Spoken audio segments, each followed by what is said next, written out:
Ya, pemirsa, kita akan lanjutkan kembali perbincangan atau kita akan gali terkait dengan apa yang disampaikan dalam Komisi 3 atau rapat dengar pendapat Komisi 3 DPR hari ini yang kembali menggelar RDP tersebut dengan Komite TPPU untuk membahas transaksi janggal 349 triliun rupiah di lingkungan Kementerian Keuangan Republik Indonesia.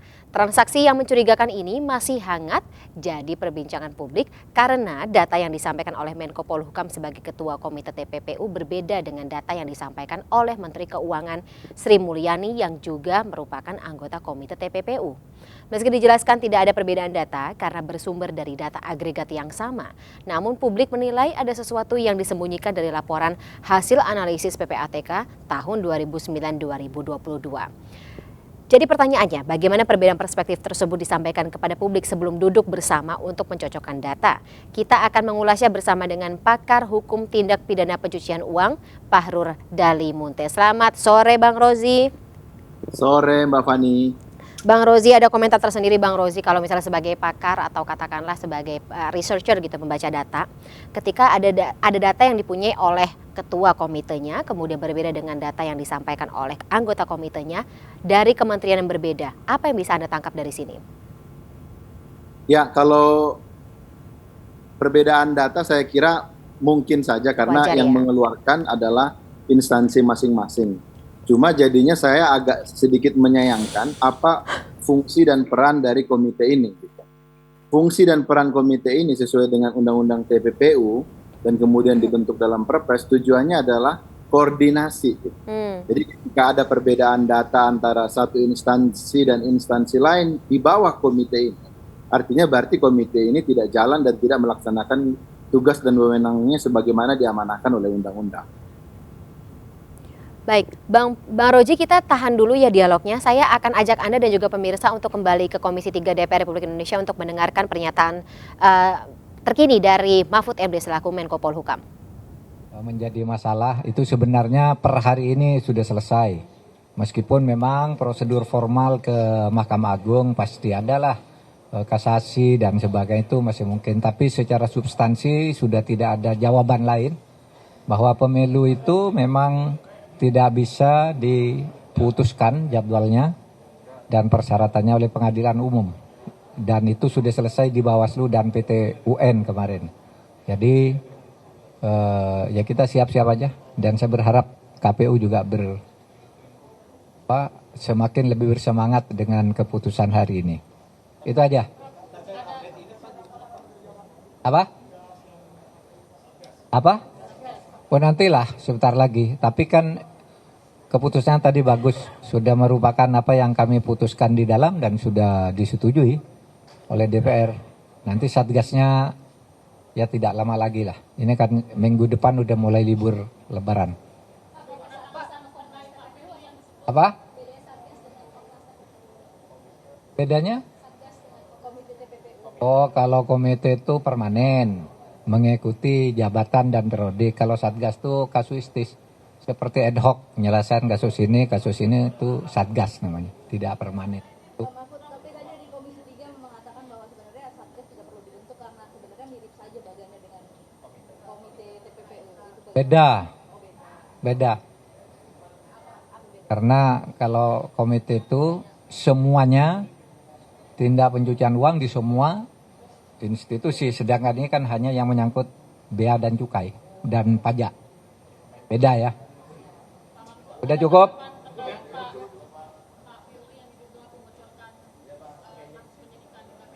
Udah, enggak punya tanggapan? Sudah?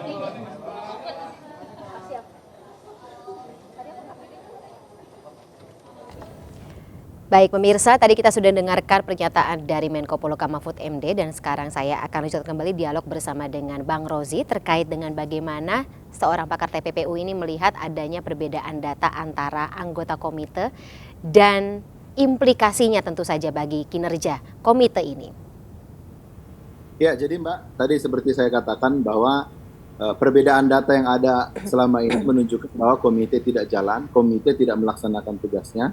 Karena sesuai dengan Undang-Undang TPPU, komite ini dibentuk untuk mengantisipasi dan mencegah itu. Tapi saya kira begini ya, dengan adanya masalah ini jadi titik tolak agar ke depan komite ini jalan. Oke. Cuma yang ingin saya katakan begini Mbak, ini kan kita berkutat pada angka 349, kemudian hari ini disampaikan bahwa ternyata dari 349 sudah dirinci lebih detail, banyak yang sudah ditindaklanjuti gitu ya. Bahkan dari Kemenkeu sampaikan beberapa pegawai yang terlibat juga sudah diberhentikan, ada yang dilaporkan ke aparat penegak hukum, ada juga beberapa nilai yang katanya sudah PK di Mahkamah Agung. Nah saya kira ini jadi agak berbeda dengan keterangan Pak Mahfud sebelumnya dan PPATK sebelumnya yang menyatakan bahwa laporan transaksi mencurigakan 349 ini sudah disampaikan sejak 2009 hingga saat ini, tapi belum ada tindak lanjut daripada Kementerian Keuangan. Ini jadi menarik ya. Sebenarnya instansi asal yang menerima laporan dari PPATK itu wajib menyampaikan feedback, apa yang sudah dilakukan, apa tindak lanjutnya. Selama ini informasi yang beredar adalah Kemenkeu tidak menyampaikan feedback, Kemenkeu tidak menyampaikan hasil tindak lanjut. Nah sekarang tiba-tiba di forum yang tadi disampaikan bahwa sudah ada tindak lanjut, sudah ada pegawai yang dipecat. Nah ini yang menarik bagi saya ya, dan juga saya kira masyarakat dan juga DPR harus jeli gitu ya. Kalau disampaikan misalnya, kalau dulu di dalam rincian topik yang disampaikan, dari 3 item 349, itu misalnya item pertama ada transaksi keuangan mencurigakan pegawai Kemenkeu, nilainya 35 miliar. Nah ini harusnya kita publik saya kira layak untuk tahu ya, pegawai mana aja yang terlibat di situ. Betul. Dan nilainya berapa, kenapa dipecat. Saya kira kalau pelanggaran berat di PNS harus itu ada kayak transparansi ya. pidana. Nah, itu kaitannya dengan tindak pidana. Pelanggaran berat di PNS umumnya karena tindak pidana. Nah, ini tindak pidana apa yang dilakukan? Nilai dari 35 triliun itu misalnya untuk oknum PNSA. Dia terlibat berapa nilainya? Itu saya kira harus dibuka ke publik. Logikanya begitu ya Bang Fahrur, ketika seorang pejabat Kementerian Keuangan, ya pejabat setingkat kementerian begitu, sampai dipecat dan ada indikasi keterlibatan dalam sebuah transaksi dengan nominal yang sangat fantastis, maka itu juga akan beralih atau katakanlah ini logikanya bisa kita alihkan kepada ada keterkaitan atau ketersangkutan kepada tindak pidana, begitu kan? Betul Mbak. Oke. Jadi, kalau dari Bang Fahrur sendiri melihatnya, apakah ini juga akan menyebabkan sebuah distrust begitu antara komite TPPU sendiri gitu, ketika Kemenkeu dianggap tidak transparan walaupun sudah mengatakan akan tetap terus menindaklanjuti tindak pidana asal dan juga TPPU ini. Komitmen tersebut tentu saja dipertanyakan. Apakah seperti itu? Ya saya kira begitu Mbak. Kalau sampai sekarang data itu tidak dipublish, termasuk ke komite dan ke DPR, saya kira kita masyarakat tidak percaya dengan apa yang disampaikan hari ini ya, karena satu sebelumnya berbeda, kemudian sekarang keterangannya berbeda, dan saya kira sekarang kita menunggu ya dari data yang disampaikan listnya mana, siapa namanya, berapa nilainya, apa kasusnya. Sekarang saya kira itu yang kita tunggu agar kasus ini terbuka dengan terbuka selebar-lebarnya. Oke, Bang Fahrur, setelah adanya komite TPPU, kemudian dari Kemenkeu sendiri membentuk satgas untuk menindaklanjuti transaksi janggal tersebut. Menurut Anda, apakah ini terlalu banyak lapisan atau layer dalam tadi lagi menindaklanjuti gitu, atau ada agenda tersendiri begitu sehingga dibentuklah sebuah satgas khusus ini? Kalau saya tadi tidak salah, untuk satgas khusus masih dipertimbangkan. Ada inisiatif bahwa untuk memperkuat komite. Saya lebih setuju untuk memperkuat komite. Oke, tapi penting, perlu ya. Tapi dengan syarat bahwa komite ini berjalan secara transparan. Ini yang tahu datanya sampai detik ini hanya komite. Saya juga menduga anggota DPR tidak tahu by name, by address yang terlibat di dalam 349 triliun itu.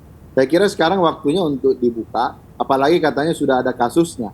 Sah itu untuk dibuka kepada publik. Sudah ada aturannya kan ya Bang Rozi? Ya, kalau sudah diproses, sudah ada kasusnya, itu sah dan boleh dipublish ke publik. Oke, dari Komisi 3 DPR ini bisa menekan untuk transparansi tersebut, membuka selebar-lebarnya di apa ya katakanlah di publik, dipublish begitu kepada masyarakat. Ya, saya kira itu yang harus diminta oleh DPR. Dulu saya menduga kita tidak layak untuk mempublish data-data itu karena datanya masih dari PPATK, datanya masih mentah dan belum ditindaklanjuti. Betul. Itu dulu yang ada, belum ditindaklanjuti. Nah, hari ini Kemenkeu dan komite sampaikan sudah ditindaklanjuti. Nah, sekarang kita menagih yang ditindaklanjuti mana, siapa namanya, apa kasusnya. Kalau itu tidak dilakukan, saya kira masyarakat patut untuk tidak percaya pada komite yang ada saat ini. Oke, Bang Parur, yang juga kami bingung gitu sebagai masyarakat, sebagai rakyat ya, ketika sebuah lembaga setingkat kementerian dan ya baru terbuka sampai dengan saat ini, walaupun kita tahu memang praktik-praktik seperti itu biasanya dikhawatirkan sering terjadi di kalangan para pejabat kementerian. Nominalnya lagi-lagi ini sifatnya fantastis atau nominalnya bisa kita sebut fantastis seperti itu, melibatkan banyak sekali pejabat kementerian, pejabat di dalam sebuah institusi. Lagi-lagi menurut Anda komitmen sekuat apa, kemudian sekuat apa langkah dari Kemenkeu ini untuk bisa mengembalikan trust dari masyarakat? Apakah cukup? Kalau saat ini saya kira komitmennya belum terlihat. Oke. Ya. Karena yang disampaikan hanya narasi yang sama, hanya kita sudah ungkap angkanya sekian, tapi sampai detik ini saya kira media manapun, investigasi media manapun itu belum pernah menemukan data namanya siapa, kasusnya apa.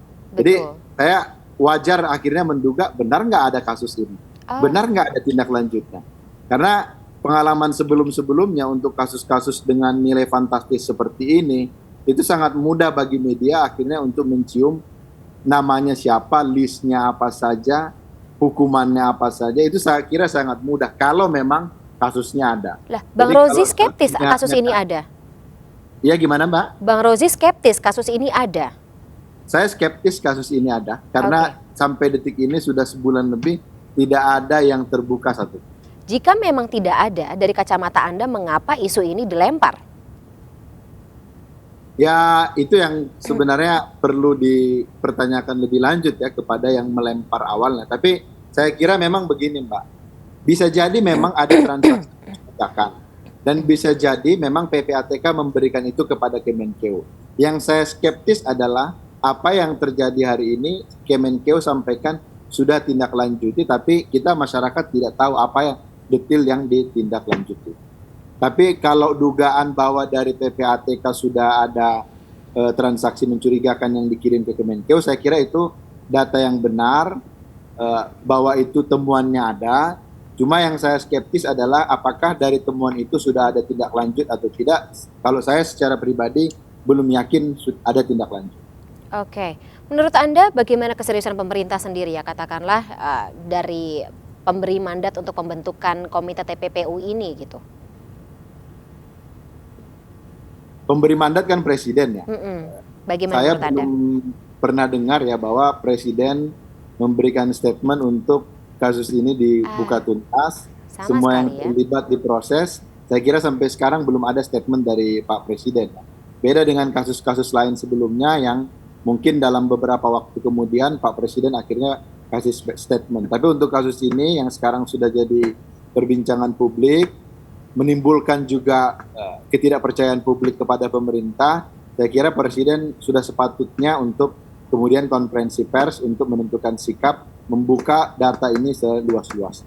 Oke, iya betul. Sampai dengan saat ini Presiden belum berkomentar apapun begitu. Dan ini tentunya memberikan sebuah presiden tersendiri.